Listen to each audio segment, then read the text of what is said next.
Alright boys, it's Monday, it's raining, got a lot of shit to do, let's get to it.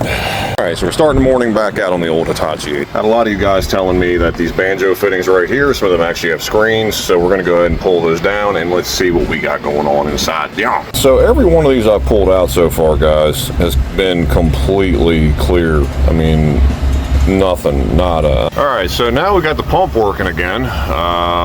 And again, all the banjo fittings on all the filter housings are all clear. So maybe she wants to start today. Alright boys, she's running. What the fuck?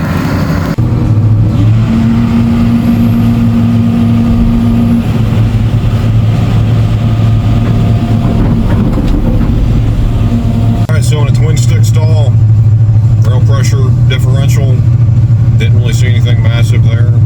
Everything's starting, running fine now. I guess she was air blocked. How does this shit happen? Put new white blades on this fucking machine, not even like 2 months ago, and you can tell it's still fucking new. And they bent this thing into an S. Like, how the fuck does that even happen? Ow! Alright, so back on the 410E from Friday, we gotta go and do a service on it, so let's get started with that.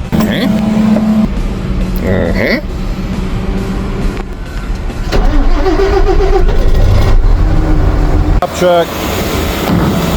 Oh, that's good. Out here launching buckets to the moon, boys. To the moon! It's always a good sign.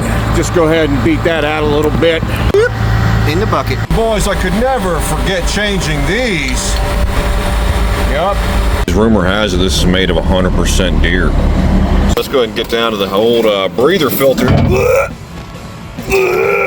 Hey boys, how's your lungs, my boys? Man, it was actually not that bad.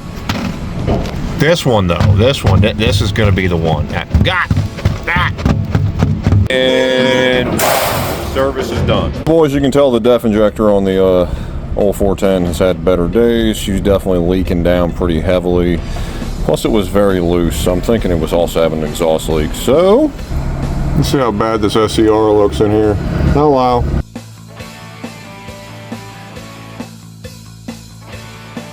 And final check before we put this unit fully in, which is, are we reading halfway decent? And we are. So 12 ohms, good to rock and roll. Alright, so new def injector's installed. We'll run it through the functional test, key it on, make sure everything's alright. Then we're just going to button it up for the night and then give it back to them tomorrow. As we've seen in the SCR video, SCR mixer looks pretty clean, so we're just going to send it, boys. Alright, boys. It's Monday number 2.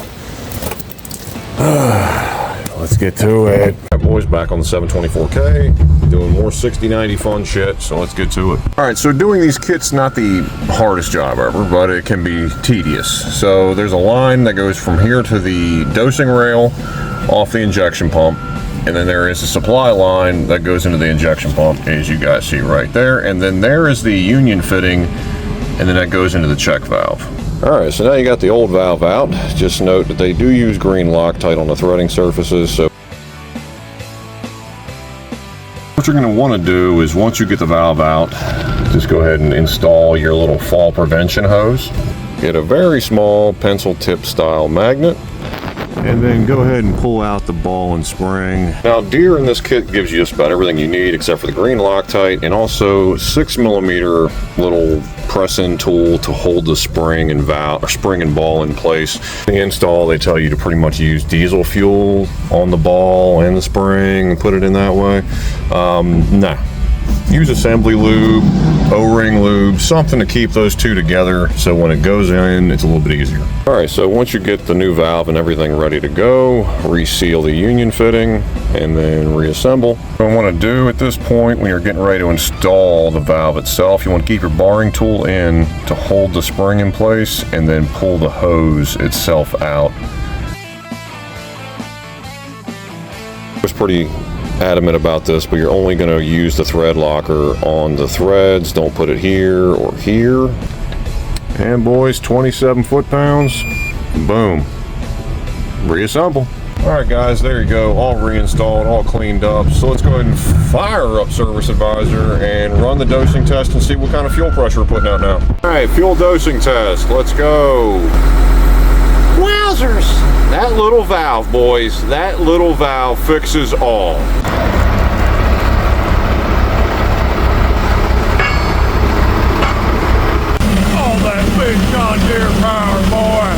test. Woo! They really shorted me on the hose here. Good God. Just remember, boys, to work on a 40-45, you have to become one with the 40-45. All right, so we got all the filters, everything done on the Kleeman. That's unit right here. Whoa! Boys, look at this. For the first time in a fucking minute, the lot is actually thinning out. We are knocking some shit out. All right, 544J. Operator complaint. Well, it won't take grease on one of the flag pins. You don't say. Funny, boys, the stuff you do to save $1. Good news, boys. Grease fitting takes grease now. Yay! By the way, if you guys are looking for the brake clean that will pretty much guaranteed cancer, I found it. Boom. That's right, boys. Part number's right there. It's illegal in the state of Maryland, apparently. Huh, go figure. All right, boys, it's hump day. You know what that means. Either get humped or be humped, boys. All right, boys, back on the 850 this morning. Big job. Grease fitting. Let's go. Get this broken shit out of here. And there we go. Install. Let's grease her up. On a plus note, at least it's taking grease. Yay. Okay, our last 410 that we have to get serviced. Let's get to it. You always got to leave them nice notes.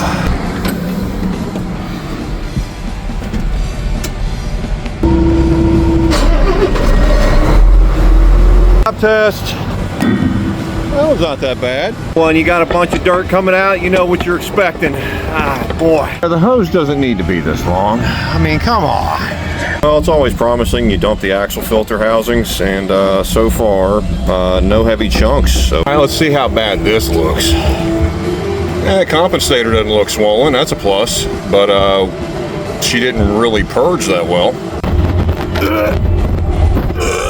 Couldn't forget the one for the def line either, boys. Come on. Just spotted the most beautiful thing. You guys gotta take a look at it. Oh, look, it's a herd of deer. They're all resting. Oh. At least working in dirt is great. It's perfect for your lungs. No big deal. It's perfect. It's good. And done. Yay, all the haul trucks. Well, there's more of them, but at least they're all going back in service now. Oh, Kevin broke the rental Cabelco.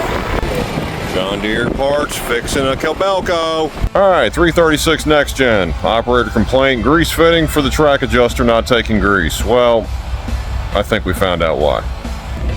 Well, the problem is, boys, it's supposed to be kind of easy to access. Well, it's, it's all the way down there now. So that means that the whole track adjuster assembly, recoil spring assembly, has spun. And yeah, something fucky's going on in there. So. Also, the secondary complaint was we're adding coolant every day to this machine. Side it's a 9.3B, so there's no cooler. That's awesome. But for the little overflow gas bottle, whatever the hell you want to call this thing for the def injector, well, she's leaking out of the hose right there. Or it's cracked. You guys tell me, is it cracked? I don't know. But yeah, so it's leaking from there all the way. And one last thing to finish off our fucked up day. Yep, 744. Took an impact. Yay. 2 bolts later, and no longer needing that side railing. It'll be fine. It'll be fine.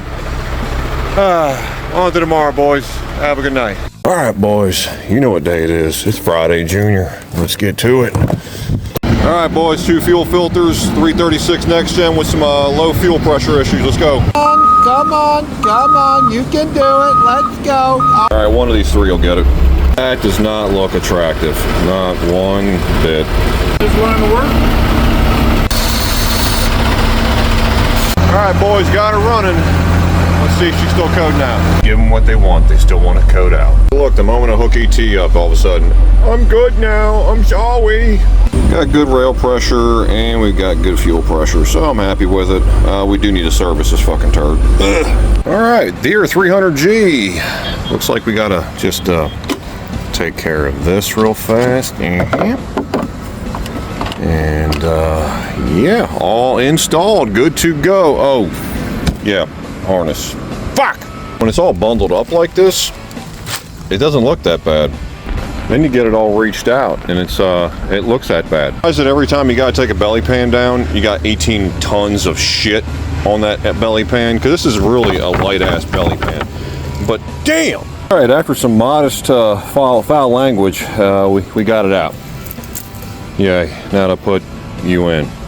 All right, boys, we got the new harness all in, all routed, nicey nice. Try to secure it away from the tank as much as possible and anything else that may be an issue. So we're all connected. So let's go ahead and break out the old multimeter. Let's check resistance on the after treatment terminating resistor. Boys, off the after treatment terminating resistor, boom, 62 ohms. That's well within our 60 ohm spec, plus or minus. Let's power it up. All right, key on, no faults. We'll wait a second and see if everything checks out, then we'll go and fire it up. All right, fired up, no faults. I think we are good to go. And done. Guys, we're finishing out the day. We got an 850L, we got some cutting edges. All right, boys, so we're all finished up, cutting edge, all taken care of. Red clay or some shit was mixed in. It took for fucking ever to get that shit out of there. Air cap for the 3/4 gun, final torque on this unit, but we did have some casualties, boys. Airline is absolutely roached, and the torch line also got roached and got caught in the pulley. Yep. You know, you can't even isolate it to, is it a brand, a manufacturer, whatever. Bosch making majority, if not all, def injectors. You just see them fail. And to say that have I seen it more recently? No, because it's been a shit show for years. When I was working for CAT from 2018 to just recently this year, we seen God knows how many different styles of failures, internal, external, connectors, wick through and destroy a harness. I mean, you name it. Def injector failures have been across the board. Now, have we seen improvements? Have they made them more robust? Yes. I believe that the longer we go here and the more operators understand the def systems and how to operate the machines and allow the machine to operate in a certain way, specifically on shutdown, I believe we'll have less failures down the road. But at the end of the day, we're still fighting an animal that literally is the manufacturer. If the manufacturer makes shitty product and they want to push it to the market and hope to God that it sells and it stays decent long enough for the warranty period to go up, then they're golden. They don't care. They're going to keep selling the product because they're told to sell the product until def is no longer needed on these machines. They're going to keep profiting at it, and they can keep making a shitty product and sell it out to the masses because Deere and CAT both use these same style def injector in a lot of the same machines. So it is what it is, man. We're just kind of stuck here fixing the bullshit and hoping that another machine can keep going long enough for us to get to the next one. All right, so it looks like that little notch that this is supposed to be in is actually broke right there, and it's allowing the track adjuster to actually move. So yeah, fuck.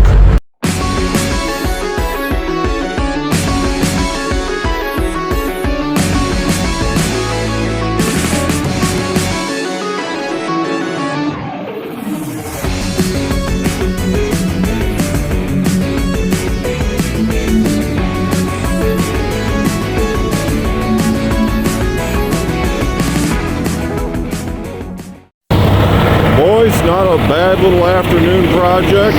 Got this side, all the decals removed, and the same on this side here. As you guys can see, no more pow finger decals here. Got her all polished up. Maybe next we do the crane. What do you guys think?